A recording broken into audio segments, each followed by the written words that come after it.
Assalamualaikum warahmatullahi wabarakatuh. Shalom, Om Swastiastu, Namo Buddhaya, Salam Kebajikan. Perkenalkan, nama saya Keda Salsabila dari SMA Negeri 1 Slawi. Di video kali ini, saya akan bercerita sedikit tentang biografi dan perjuangan Kapten Pierre Tendean. Lahir di Batavia pada tanggal 21 Februari tahun 1939 dengan nama lengkap Pierre Andreas Tendean. Pierre berasal dari keluarga ras campuran. Ayahnya Dr. Aurelius Lamer Tendean, orang Minahasa, dan ibunya Maria Elizabeth Cornet, perempuan berdarah Prancis. Pierre anak kedua dari 3 bersaudara dan merupakan anak lelaki satu-satunya di tengah keluarga Tendean. Pierre sendiri tumbuh sebagai seorang Jawa Medok karena pada tahun 1950 keluarganya pindah ke Semarang. Kendati keluarganya menginginkannya menjadi insinyur lulusan ITB, namun Pierre lebih memilih mengabdi sebagai prajurit TNI. Pada tahun 1958, Pierre mendaftarkan diri di Akademi Teknik Angkatan Darat atau ATKAD. Jalur militerlah yang membawanya ke Satuan Zeni Tempur. Ditugaskan dalam Satuan Batalion Zeni Tempur 1, Daerah Militer 2, Bukit Barisan di Medan, Sumatera Utara, membuat Pierre bertemu dengan Rukmini yang kemudian hari menjadi calon istrinya. Karena kecakapan dan kemampuannya, pada tahun 1963, ia dipanggil untuk memasuki Sekolah Intelijen TNI Angkatan Darat di Bogor, Jawa Barat.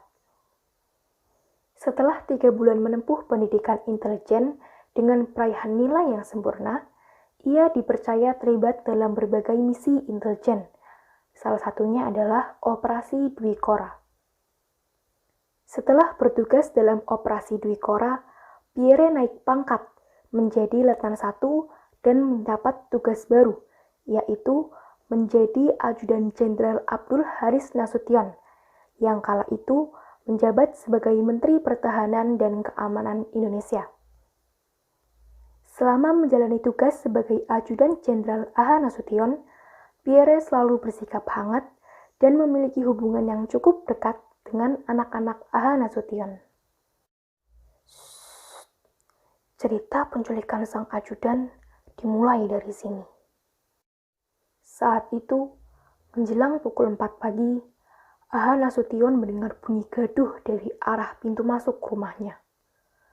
Johanna Nasution, istri A.H. Nasution, langsung memeriksa sumber kegaduhan yang ternyata berasal dari pasukan Cakrabirawa yang memaksa untuk masuk ke rumahnya. Sementara itu, Yani Nasution, anak pertama A.H. Nasution, mendengar suara rentetan tembakan.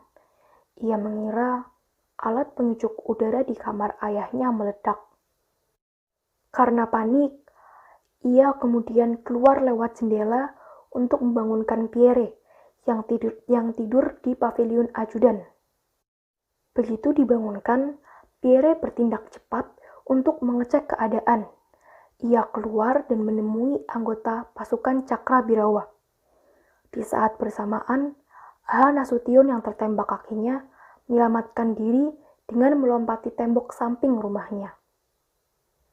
Kehadiran Pierre di sana memberikan waktu bagi A.H. Nasution untuk melarikan diri.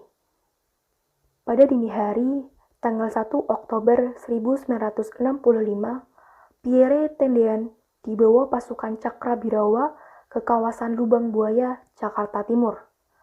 Menurut kesaksian anggota Cakrabirawa bernama Supandi, Pierre Tendean disuruh berjongkok, kemudian ia ditembaki dari belakang sebanyak 4 kali. Pierre Tendean pun gugur, mengorbankan dirinya untuk keselamatan sang jenderal.